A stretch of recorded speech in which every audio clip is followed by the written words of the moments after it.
Good evening. Welcome to First Aid for Families. This is Sarah. Hope you are all well this evening. I think I've got a bit of a computer delay or some delays going on. So if there's anyone live out there or anyone watching, let me know in the chats below. I won't be able to see your name when the chats come up unless you actually subscribe for StreamYard to allow you to actually see that. So I apologise if I don't put a name to the comment. Anyway, I hope everyone is well. Now, tonight I'm going to be talking about cleaning products you shouldn't mix together. Now, the reason I'm talking about this is it was inspired a little bit from two instances really that has happened over the past couple of weeks.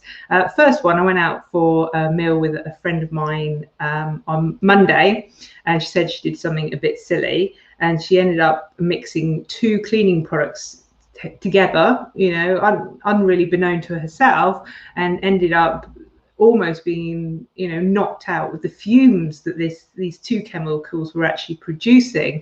And she didn't realize that the impact of actually mixing chemicals, two different household cleaning chemicals together, could actually cause these kind of vapors that can actually really affect us, and some of the products that we have in our homes, we can buy them in Tesco's or Sainsbury's or anywhere, so they're very easy to get hold of for cleaning, and on their own they should be absolutely fine, but mix them together, they can cause some serious problems. So again, we need to be really mindful of that as well. So my friend, she's absolutely fine, but it got us obviously talking about the different products that we have in our home, and if we do mix those, then we could actually cause a few problems. Now, another instance was my husband, and he doesn't mind me saying this. He was using this is a descaler.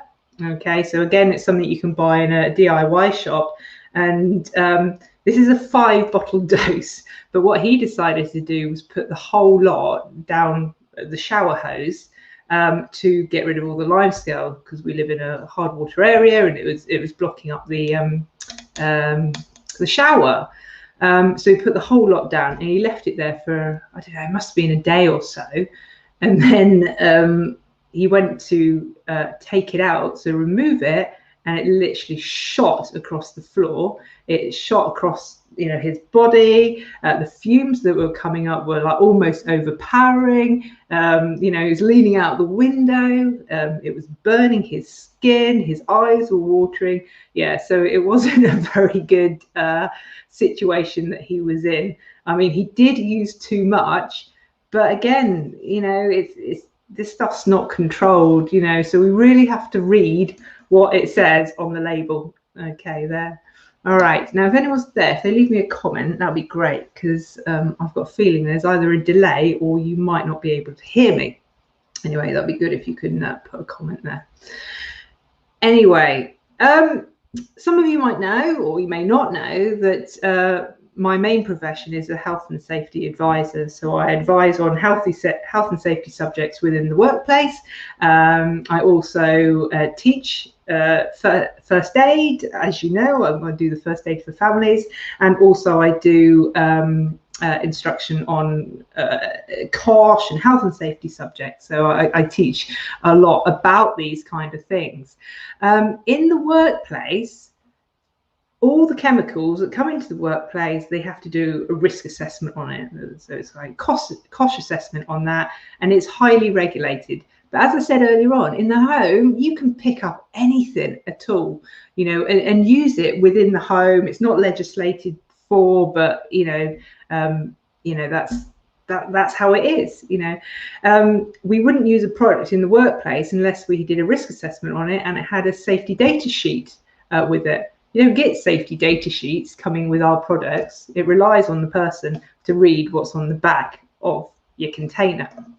Okay, right, what I'm going to do now is give you a few examples of products that are innocuous products that we have in our home, that if we mix them together, then it's going to cause some problems. Okay, now bleach, you're going to find out, is probably one of the main ingredients, and a lot of us use it but we mix it with other substances, then bad things can actually happen there. Okay, so bleach and vinegar. All right, so bottle of bleach and some vinegar, and we're all about looking after our world and looking at alternatives for cleaning products. And so a lot of the time, vinegar on its own can do a really good job. The problem comes is when we actually mix the two together, okay, and that can happen quite easily. Now the problem with that, it creates a thing called chlorine gas. So you've probably heard of that, but what it can do to us, causes coughing, breathing difficulties, a burning and watering of the eyes, so it can become very overpowering.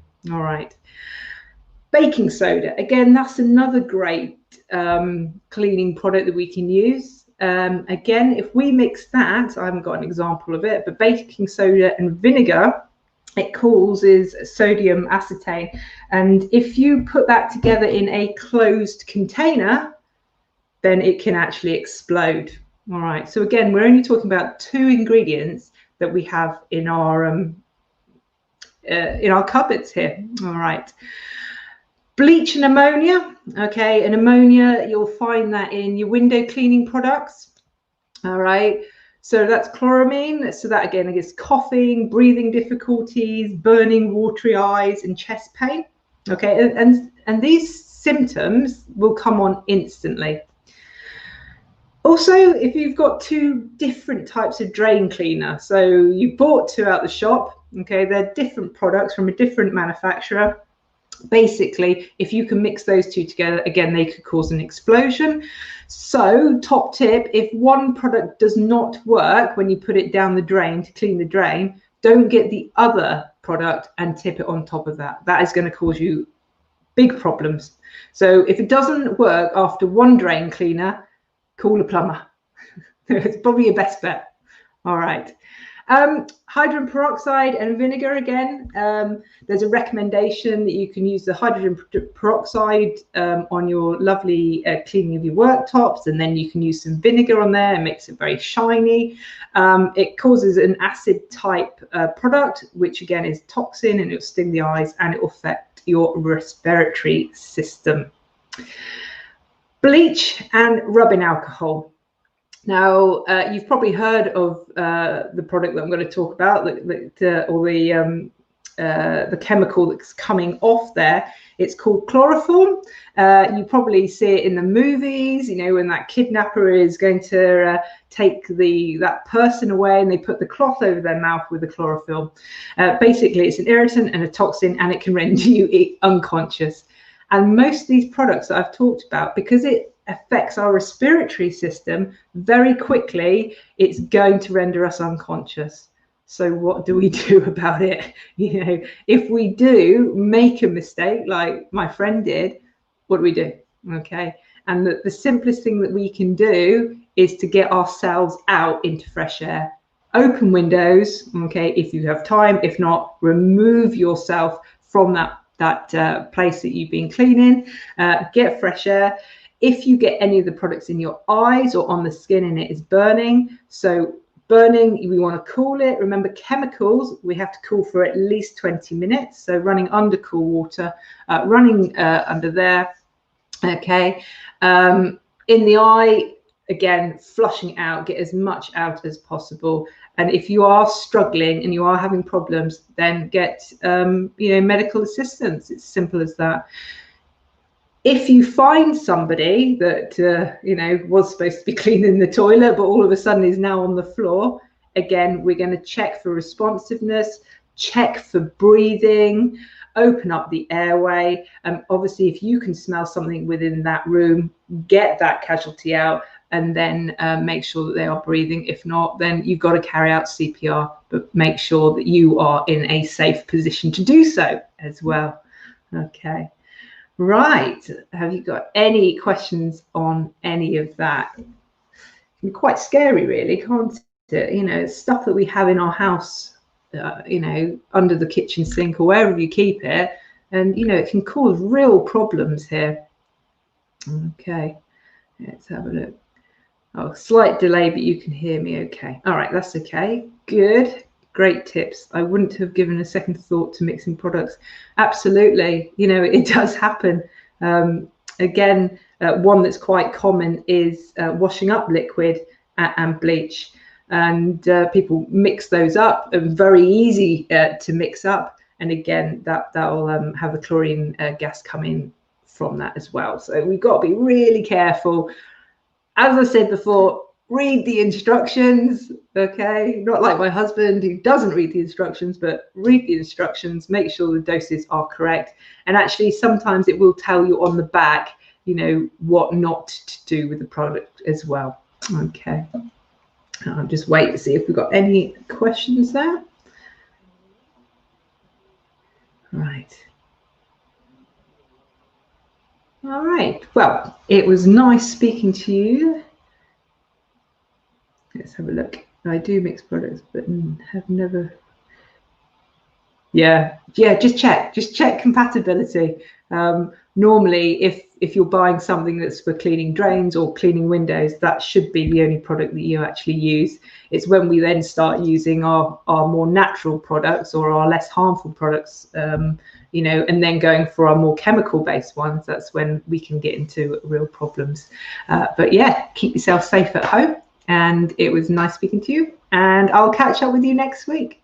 Take care.